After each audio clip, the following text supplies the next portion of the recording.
जितने भी अंडरपास है नोएडा में, दिल्ली में, माल पूरे ऐसे समझ लो जैसे तालाब हुए पड़े हैं, मछली पति ना मिल रही।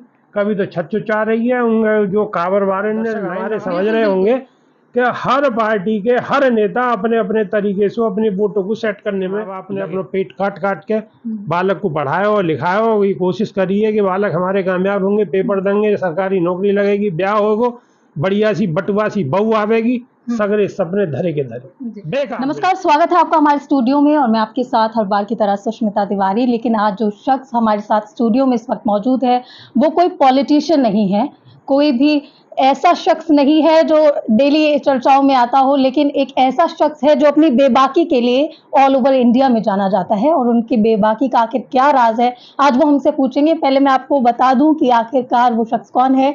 उनका नाम है विपिन बेबाकी का आखिर क्या राज है? धन्यवाद मैडम जी। तो मैडम, बात बेबाकी की तो बाद में होगी। सबसे पहले आपने हमारा इंटरव्यू ले रही हो तो कम से कम हम अपना प्रचार कर लें। जी बिल्कुल कर लें। जी, जी आपकी अनुमति हो तो जी बिल्कुल कर सकते हैं। देसी देख बिगर ब्रेक पकड़ लाग लपेट, बिल्कुल देसी अंदाज में। अब मैडम आप सवाल पूछो।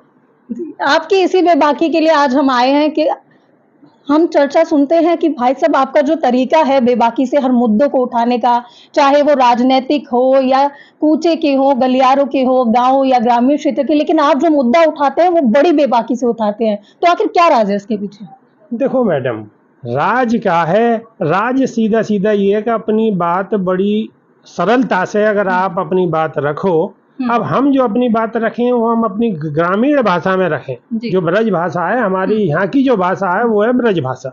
तो हम अपनी बात को ब्रज भाषा में रखें, लोगों को पसंद आवे और लोग तारीफ करें, बस इतनी सी बात है। बाकी अगर आप प्यार से अपनी बात रखोगे तो लोगों की समझ में आ ही जाएगी। जी, आप एक यूट्यूबर भी कहलाते हैं, काफी फेमस यूट्यूबर है, लेकिन आप एक जर्नलिस्ट भी हैं। और जो हमारे देश में जर्नलिस्ट के जो हालात चल रहे हैं, लोगों का अपना अपना तरीका है बेबाकी रखने का। कोई हल्ला बोल निकाल रहा है, कोई अलग अलग प्लेटफॉर्म से अपने अपने तरीके से बेबाक तरीके से बोल रहा है, लेकिन आपका जो बेबाक तरीका है उसकी चर्चा ज्यादा है।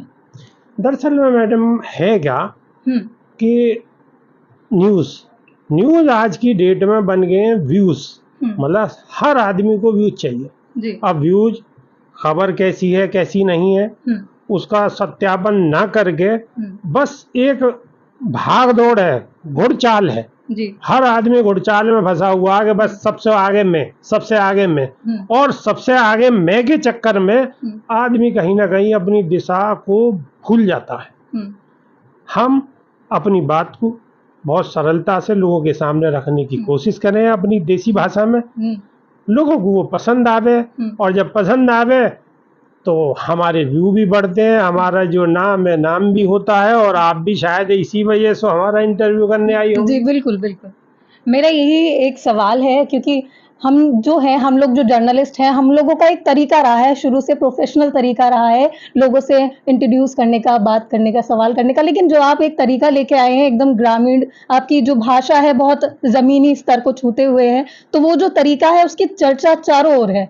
दरअसल मैडम है क्या कि पत्रकार, एक तो पत्रकार नाम अगर गांव में सीधे साधे लोग समझे तो कहीं ना कहीं वो लोग सहम जाते हैं जी। अपनी बात को बहुत सहज तरीके से नहीं समझा पाते।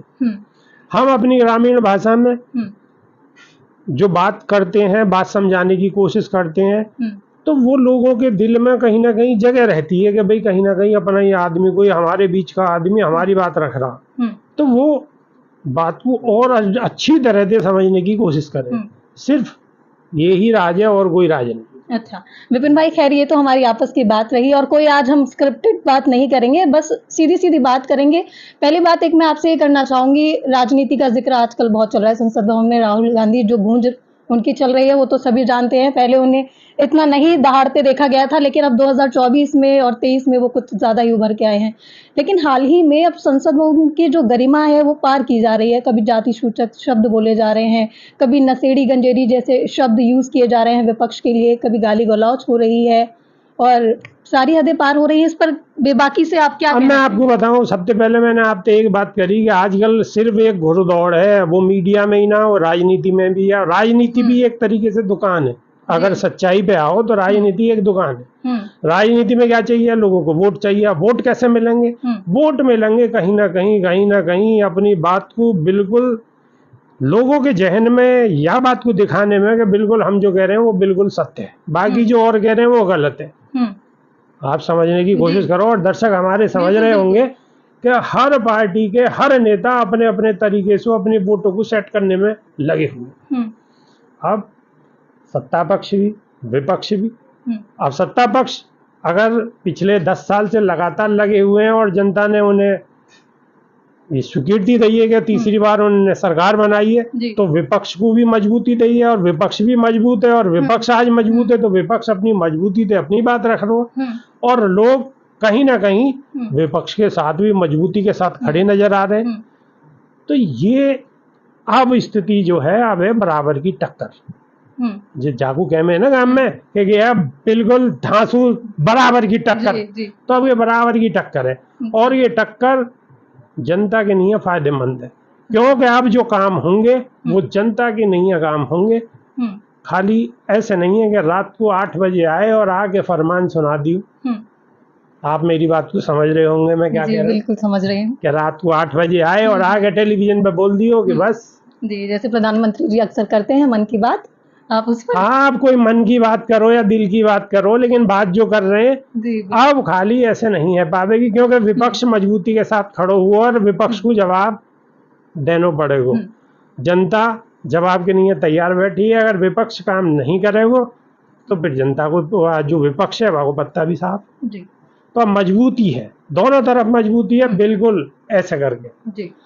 तो अब जनता के काम होंगे, हर क्षेत्र में जनता के काम होंगे, और जो जनता के काम जहां ऐसे लगेगी कि नहीं हरे तो विपक्ष मजबूती के साथ है, आवाज बुलंद कर रहा है, या में जनता को फायदा है। जी, एक सवाल और मैं आपसे बोलती हूँ। पहले एक वक्त था जब देश के इर्द गिर्द राजनीति घूमती थी, लेकिन अब एक वक्त ये आ गया है कि राजनीति के इर्द गिर्द हमारा देश और उसकी तरक्की घूम रही है। कैसे लेते हैं इसे आप?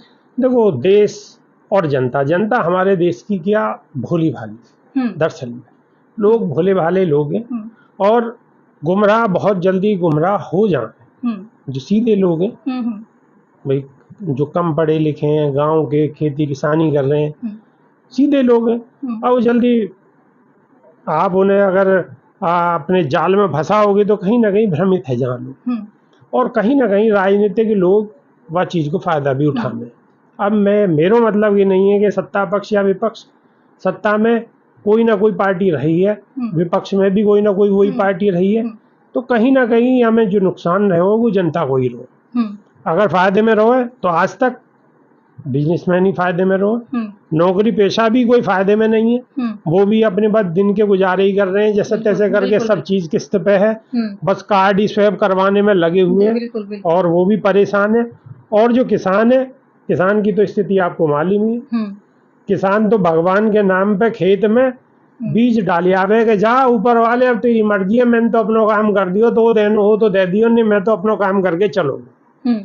और जबकि आपको मैं बताऊं कि शहर में अगर कोई पान की दुकान भी गाय ने अगर खोल रखी है, तो पान की दुकान में अगर 5,000 रुपया को माल है तो वो भी अपना दरवाजो बंद करके अपने सामान को पैक करके अपने घर ले जा, शाम को आके फिर दुकान सजा दे। लेकिन किसान ही एक ऐसी कौम है किसान की कि जो भगवान के नाम पे जाके बखेरावे कि जा ऊपर वाले कुदरत तेरी मर्जी है, अब जो चाहे वो दे दियो, मैंने तो अपना काम कर दिया। तो सबसे ज्यादा अगर देश में हालत खराब है तो किसान की है, किसान की हालत खराब है तो मजदूर की भी हालत खराब है, और इनकी सुनवाई होनी चाहिए। और जब तक किसान मजबूत नहीं होगा, क्योंकि हमारा देश कृषि प्रधान है, अगर किसान मजबूत नहीं होगा तो देश मजबूत बिल्कुल नहीं होगा। जी, तो क्या लगता है आज की राजनीति का जो असर है वो जो पढ़ी लिखी जो जनता है, ग्रेजुएटेड एजुकेशन जो एजुकेटेड लोग हैं, उन पर कितना असर पड़ रहा है राजनीति का? देखो, राजनीति में जो मीडियम क्लास जिन्हें बोलोगे आप, लोअर मीडियम क्लास, जी बिल्कुल, वो तो लोग अपने सिर्फ ड्यूटी में और अपने बच्चों में सिर्फ यहीं तक सीमित है, उन्हें टाइम ही नहीं है इतना। उन्हें तो अपनी नौकरी को जानो, सैटरडे संडे छुट्टी मनानी है, बालकन को खुश करना है, और अपने बालकन की फीस और घर के खर्चा और दाल भात और ये और वो तो वही में मस्त है, मतलब मस्त का बिजी है, वह इतनी फुर्सत ही ना। वो सामने देख रहे हो कौन कौन से चैनल आ रहे हैं, रिमोट वहाँ के हाथ में, जब वहाँ टाइम मिलो तो वहाँ ने देखी क्या चल रहा है। अब जो 5 या 10 बड़े बड़े चैनल हैं उन पर जो खबर चल रही है बस वही सही है, बाकी सब तो बेकार है। बिल्कुल, ये बात आप समझ रही होगी मैं क्या कहना चाह रहा हूं। बिल्कुल समझ रही हूँ जो आप कहना चाह रहे हैं। अब रही बात किसान की, किसान तक ये सारी चीजें सब उपलब्ध नहीं है क्योंकि आर्थिक स्थिति इतनी मजबूत नहीं है। आपको आज की डेट में भी हर घर में सबके पास अलग अलग फोन नहीं होंगे, एक फोन होगा या 2 फोन होंगे, छोटे फोन होंगे जो 3G 2G जिसमें नहीं है, 4G नहीं है, सादा जो 500-400 रुपए का फोन है। अब 500 रुपए के फोन में ज्यादा खबर तो आ ही न सके, मैसेज आ सके, मैसेज में भी आप क्या देखोगे जी। हाँ, ये भी बात नहीं है कि जी कोई एंड्रॉयड फोन नहीं है, लेकिन बालकन पे है। अब जब बालक के हाथ में फोन है तो बालक, एक नेचुरल सी बात है कि जो जवान बालक है वो राजनीति में कम को इंटरेस्ट हो, वो आलतू फालतू की चीजें न ज्यादा देखने की कोशिश कर रहे हैं। तो कहीं ना कहीं मेरे कहने को मतलब ये है कि जो गांव की जनता है, गांव के जो लोग हैं, वो कहीं ना कहीं राजनीति में इतने सक्रिय ना है पामे, जानकारी इतनी उन तक नहीं पहुंच पाए, क्योंकि केबल हुई या ये जितने भी बड़े बड़े चैनल है उनकी पहुंच गांव तक नहीं है, सबकी नहीं है। तो मेरा कहने को मतलब है कि पूरी जानकारी जितनी शहर तक अवेलेबल है इतनी गांव तक नहीं। खैर, मेरा एक सवाल और ये भी मैं करती चलूँ आपके पास। अब सरकार बोल रही है कि सरकार सक्षम हो गई है हर चीज को लेके, अपराध को लेके, या जो भी। अब नीट का पेपर इस बार देखा आपने कि वो रिलीज हो गया है पहले ही, तो उस पर क्या कहेंगे? अब पेपर्स, अभी तक शिक्षकों पे कोई असर नहीं था, चले किसानों पे, मजदूरों पर असर पड़ रहा था, लेकिन जो दिन रात मेहनत कर रहे हैं साल साल भर और उसके बाद वो एग्जाम देने जाते हैं और फिर पेपर लीक हो जाते हैं, तो इस पर कैसी राय रखते हैं आप? जनता को क्या इस पे संदेश देंगे आप? देखो, संदेश ज्यादा तो डूब के मरने वाली कोई बात ही नहीं है। मतलब ये बहुत ही शर्मनाक बात है, देश के नहीं है, प्रदेश के नहीं है, हर समाज के नहीं है कि एग्जाम पहले ही, एग्जाम होने से पहले ही पेपर लीक। सरकार क्या कर रही है? तेल बेच रही है। सरकार को क्या काम है? ये दुनिया भर की एजेंसी, इनको क्या काम है भाई? ये एजेंसी काहे नहीं है, ये सरकार पब्लिक के पैसे काहे नहीं इस्तेमाल है रहे। तो ज्यादा शर्मनाक तो कोई बात है ही ना सके। बिल्कुल। या मैं तो बिल्कुल सरासर इधर की उधर की ना घुमा के सीधी सीधी सरकार की जिम्मेदारी है। सरकार को अब कठिन से कठिन कानून बनाना चाहिए, सख्त से सख्त कानून बनाना चाहिए, और पेपर लीक की घटना तो होनी ही नहीं चाहिए। ये तो देश में सबसे ज्यादा नुकसानदायक है, ज्यादा नुकसानदायक कोई चीज नहीं है। क्यों कि एक बालक को मनोबल ही न टूटे, पूरा घर ही टूट जाए। जाने उम्मीद पाल रखी जाके माँ बाप ने अपना पेट काट काट के बालक को पढ़ाया और लिखाया हो, ये कोशिश करी है कि बालक हमारे कामयाब होंगे, पेपर देंगे, सरकारी नौकरी लगेगी, ब्याह होगा, बढ़िया सी बटुआ सी बहू आवेगी, सगरे सपने धरे के धरे, बेकार बिल्कुल। एक सवाल और मैं आपसे करना चाहूंगी। मैं किसी की आस्था को इसमें ठेस नहीं पहुंचाना चाहती, लेकिन अभी मैं हाल ही में आपका इंटरव्यू लेने जब आ रही थी तो मैंने देखा कम से कम 20-25 बाइक और उसी में कुछ ट्रक्स, टेम्पूज जो होते हैं वो थे, उन पे बड़े बड़े भगवा रंग के झंडे लगे थे। वो कांवड़ यात्रा के लिए मुझे लगा कि जा रहे थे श्रद्धालु, जो भोले कहे जाते हैं, लेकिन उन जो झंडों पे जो फोटो बनी थी, ये जो चित्र था, वो भगवान शिव का नहीं था, एक आक्रामक, वो उस पे बजरंगबली की फोटो थी और वो एक आक्रामक फोटो थी। तो मेरे को ऐसा थोड़ा प्रतीत नहीं हुआ, मैं भी उसी धर्म से, मैं ब्राह्मण हूँ, आप भी हिंदू ही हैं, तो इसमें कोई आस्था को ठेस पहुंचाने वाला वो नहीं है, लेकिन जो घुमा फिरा कर प्रदर्शित किया जा रहा है। बात को समझ गो, मैं समझ गो आपकी बात को कि आजकल अगर भोले शंकर की कावड़ लेने को भी जा रहे हैं तो वहाँ पे भोले बाबा की फोटो कम है, वहाँ पे हनुमान जी गुस्सा में जो नजर आ रहे हैं, श्री राम के जो घोष चल रहे हैं, श्री राम जय श्री राम जय श्री राम वाले जो भगवान जी हैं उनकी फोटो ज्यादा लगा रहा है। अब देखो यहाँ में अगर थोड़ी सी, क्योंकि मामला थोड़ा सेंसिटिव है भाई, भगवान ते और धर्म की आस्था हमारी सबकी बरकरार है, हम भी सनातन धर्म को अपनाने, मतलब सनातन धर्म ते ही है, कोई ऐसा नहीं है कि इंगे आ गए। मेरा कहने को मतलब ये है कि जो देखो यहाँ में भी कहीं ना कहीं राजनीति घुसेड़ दी गई है। जनता को हमें गाली पड़ सकती है इस सवाल पे, लेकिन हम भी सनातन धर्म से हैं। मैं आपको बताना चाहूंगी, मैं भी ब्राह्मण हूँ और ये भी सनातनी ही है, तो फिर बुरा मानने वाली कोई बात नहीं, लेकिन समझ रहे, बुरे मानने वाली तो हम कोई बात ही ना कह रहे। बिल्कुल बिल्कुल, बुरे मानने की तो कोई बात ही ना। जितनी आपकी आस्था इतनी हमारी सबकी आस्था, और हिंदू हो, मुस्लिम हो, सिख हो, ईसाई हो, सबकी अपनी अपनी जगह आस्था है। ठीक है, धर्म एक आस्था को विषय है, ये आप फालतू बोल के हंसना भी नहीं चाहिए। लेकिन हाँ, इतना ही कहना है कि इन सब चीज़ों से हमारे धर्म की जो है कहीं ना कहीं बदनामी है।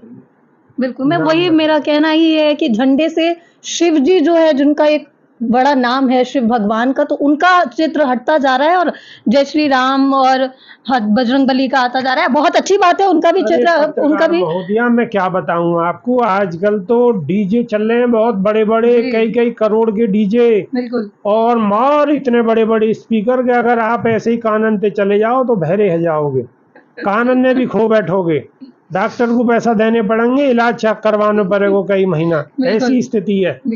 उन पे मार दुनिया भर के वो चल रहे हैं भजन। तो भाई देशवासियों, मेरे प्यारे से भक्तों, मेरी गुजारिश है कि प्यार दे, श्रद्धा दे और भोले बाबा को दिल में रखते हुए कावर लाओ।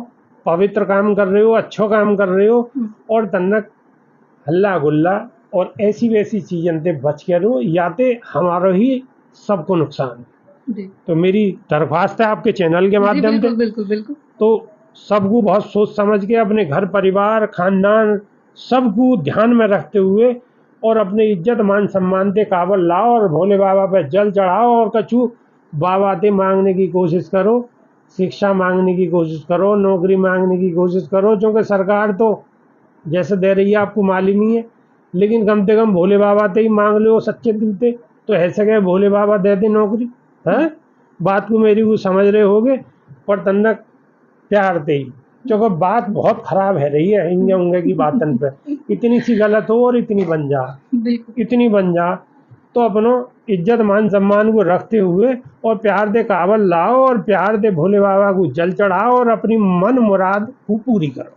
वाकई में सल्यूट है बेबाकी के, आपकी जो बेबाक तरीका है आपका, आप इनडायरेक्टली जो बात समझाने की कोशिश कर रहे हैं, जनता तो समझ ही गई होगी। देखिए एक सवाल आप जी जो है शायद भूल गए, मैं बता दूंगा आपको। अच्छा बताइए। आपने कहा पत्रकार, तो देखो कोई पत्रकार माने साहब तो बहुत बढ़िया, ना माने तो भी बहुत बढ़िया, हमें तो कंटेंट क्रिएटर मान लो तो भी कोई दिक्कत ना है, कछु ना मानो तो भी कोई दिक्कत ना है। क्यों कि हम अपना काम बिल्कुल शिद्दत से कर रहे हैं, दिल से कर रहे हैं।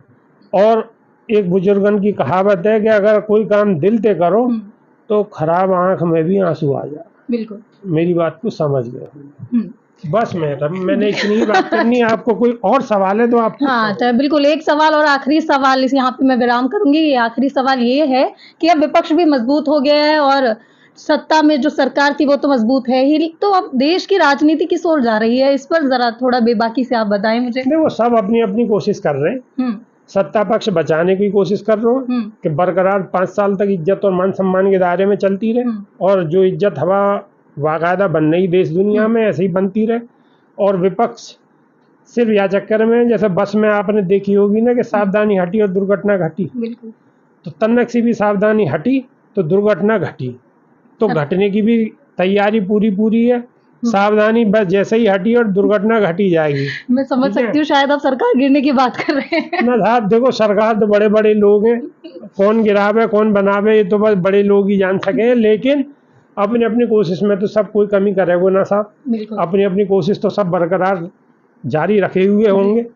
जी चलिए, तो बहुत बहुत शुक्रिया आपका हमसे जुड़ने के लिए।